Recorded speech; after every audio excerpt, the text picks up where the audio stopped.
Hey there, HHP Collective. Good to see you. This is going to be a little test video that I'm going to do here. I might post it. I might not post it.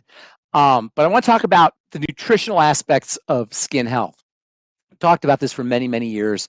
We live in a world where we're conditioned just to rub stuff on the surface of the skin and hope for the best. Rub it on, hope for the best. But as it turns out, no surprise, the skin is built up of what's happening inside the body, what's happening inside the blood, and of course, what's happening in the digestive system via what we eat. So today, I want to talk about a paper that I just read from the journal Nutrients. And this is a paper called, it's called Nutritional Dermatology, Optimizing Dietary Choices for Skin Health. Now, everything I'm going to talk about here today, I've talked about many times before, but I just thought it was kind of interesting that it's in a research paper and kind of corroborates what I've been saying for years. First of all, one of the most important nutrients for skin health is vitamin A. We know this from topical vitamin A, which is in the form of retinol. Topical vitamin A is arguably the most important topical ingredient. And by the way, topical nutrients are the most important class of ingredients, of topical ingredients that you could ever use. Hi, Abby. Nice to see you. This is supposed to be a test video, but nice to see you anyway. So vitamin A is arguably the most important topical ingredient for your skin. No surprise that it's going to play a role in skin health from an internal perspective. You want about anywhere from 10 to 20,000 international units of vitamin A a day. There's a lot of misinformation about vitamin A. You'll hear about vitamin A toxicity if you take too much. And indeed, if you take ridiculous amounts of vitamin A, you can go into a vitamin A hypervitaminosis A is what they call it, which is vitamin A toxicity, but it's reversible as soon as you stop taking the vitamin A. And the real burden is on the skin. Skin might, well, I don't even want to get into that because it's very, very insignificant. Unless you take super, super high concentrations of vitamin A, perhaps if you're pregnant and you take super high concentrations of vitamin A, you might run into a problem. But for most people, 20,000 international units of vitamin A a day is not an issue. The RDA, I think, is 4,000 or 5,000 IU a day. So if you take 10 to 20 a day, 10 to 20,000 IU a day, you're not going to run into any problems. But it's still good. It's not a bad idea to take a few days off, or take days off once in a while, I should say, because you don't need vitamin A stored, so you don't need to have it you don't need to intake it every day. Vitamin A containing foods are also good. Organ meats, liver especially is high in vitamin A.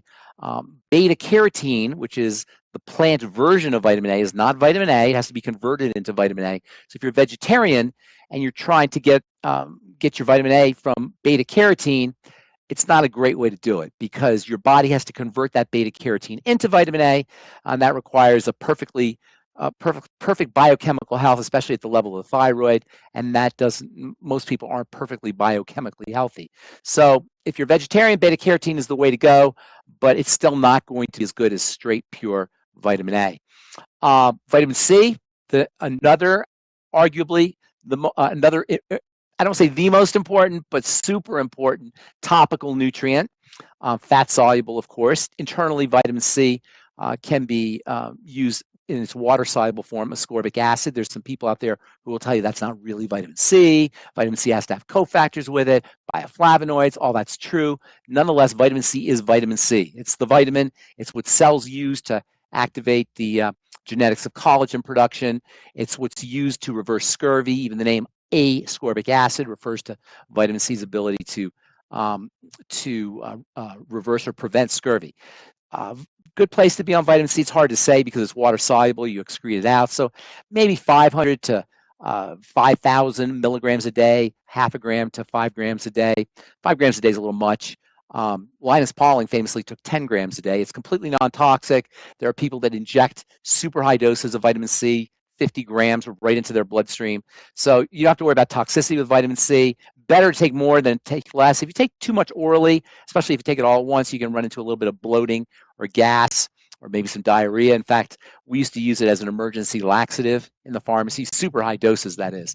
So you don't necessarily need a lot of vitamin C. In addition to protecting you and to providing collagen, in addition to helping you make collagen, vitamin C also is sun protective. So taking vitamin C can protect your skin from the sun, also can help protect your eyes from the sun. It's got benefits for your blood vessels, for your cardiovascular system, for the immune system. It's just a fabulously, fabulously valuable vitamin, as is the next vitamin, which is vitamin D.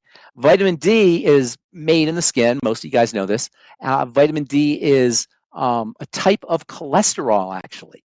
And vitamin D is so important. Vitamin D is an activator for all the cells. All the cells in the body get activated by calcium, which depends on vitamin D for its absorption into the blood and for its absorption into cells. So vitamin D functions as a cellular activator by virtue of its relationship to calcium. So not almost, every system, literally every system in the body, every cell in the body benefits from vitamin D. If you're not getting out in the sun, you're not eating vitamin D containing foods, which are basically animal foods, organ meats especially, like vitamin A. And it is very similar to vitamin A in the sense that it's a hormone, not a vitamin. We call it a vitamin because you need to eat it, but it really has its effects, biochemical effects, are hormonal. So vitamin D is important for a whole slew, pretty much every single chemical reaction you can, a cellular reaction you can name. But as far as the skin goes, vitamin D is important for healing, wound healing, thus vitamin A and D ointment. And vitamin D is a major treatment for psoriasis.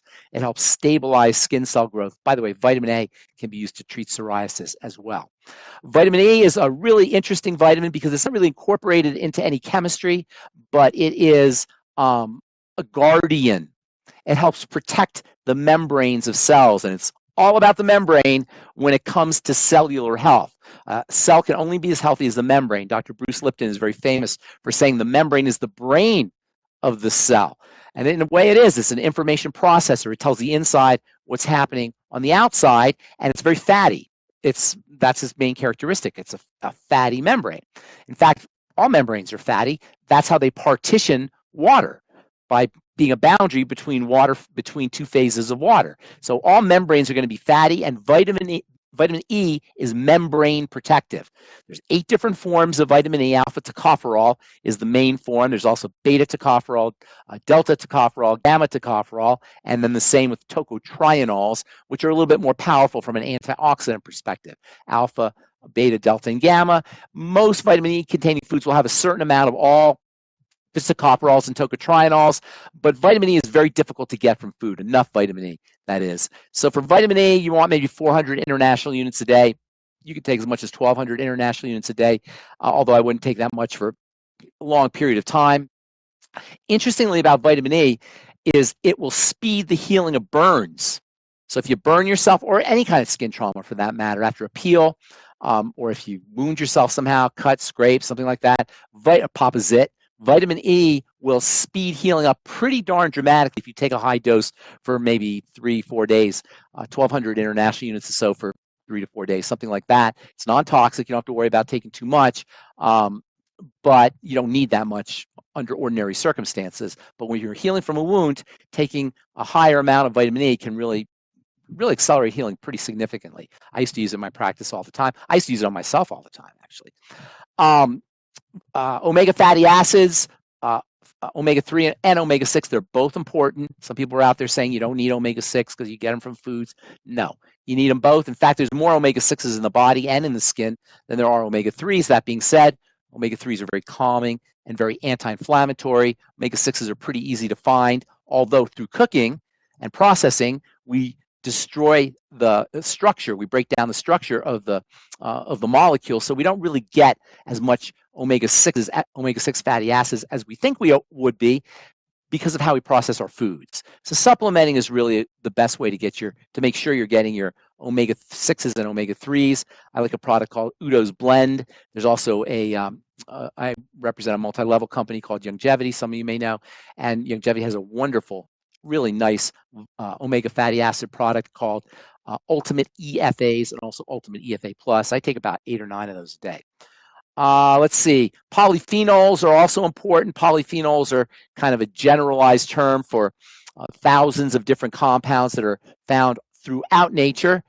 Polyphenols support the actions of other vitamins, particularly vitamin C, and they also have adaptogenic effects themselves. They're also helpful for the intestine, the intestinal microbiome.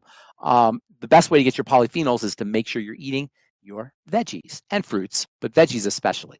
Problem with fruits are good, but the problem with fruits is they're very high in sugar, fructose especially. And if you're getting a lot of fructose, even if it's in fruit, certainly fructose by itself is in high fructose corn syrup or in fruit juices, those are really problematic. But even in fruits, you don't need a lot of fructose, and fructose has its own problematic spectrum. People think that fructose is natural, it's fruit sugar, so there's no problems with it. But as it turns out, fructose is especially hard on the liver, even more than glucose. And a lot of folks think that fatty liver disease and our fatty liver disease epidemic has to do with the incredibly high ingestion or the increased ingestion of fructose-containing foods via high fructose corn syrup, which came out in I think the 1970s or something. And it's much cheaper than sugar, so a lot of pastries and beverages and super sweet kinds of foods use high fructose corn syrup instead of sugar, or they'll support their sugar with high fructose corn syrup to cut their costs. So fructose can be a problem. But veggies. Can't get enough of those. That's the best place to get your polyphenols. I absolutely love zinc. There's so many reasons why zinc is important for the skin. It's hard to keep track. For acne, for burns and for wounds, for sun protection, for collagen production, for antibacterial effects. It's just incredibly valuable, zinc, topically as well as internally. And then you want about 50 milligrams a day of zinc. Zinc picolinate is the best form of zinc. A lot of people will say they get upset stomach from zinc.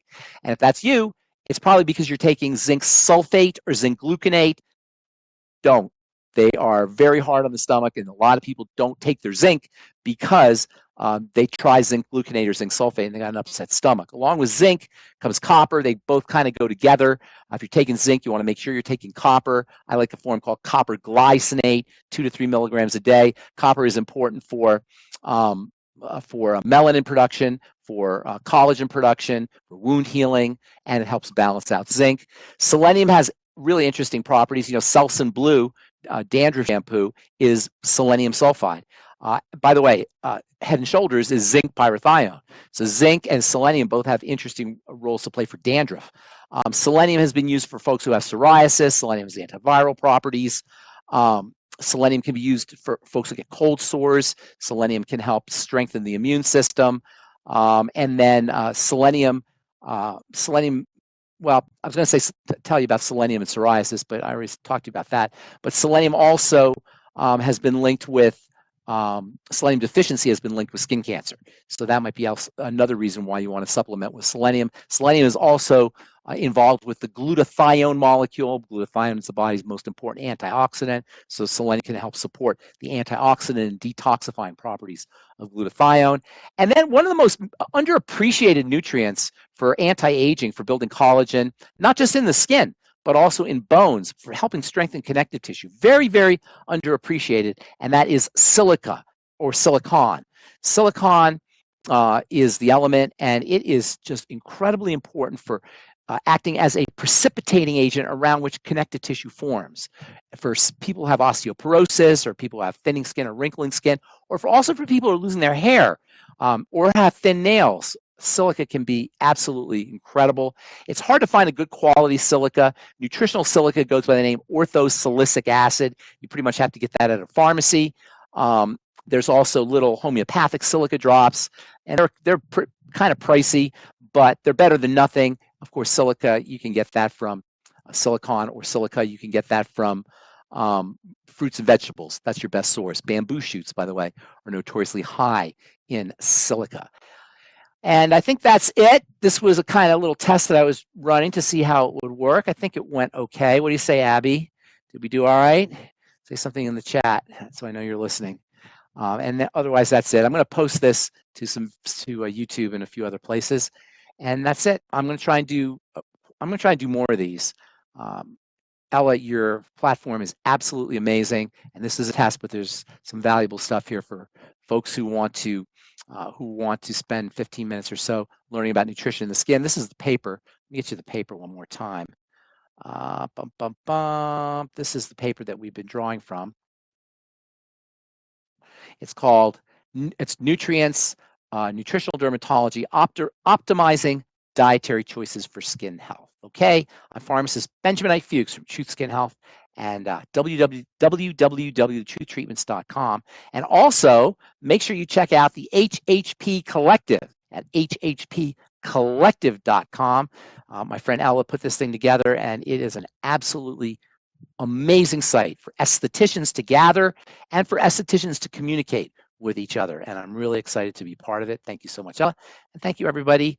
We will talk to y'all next time. Bye for now.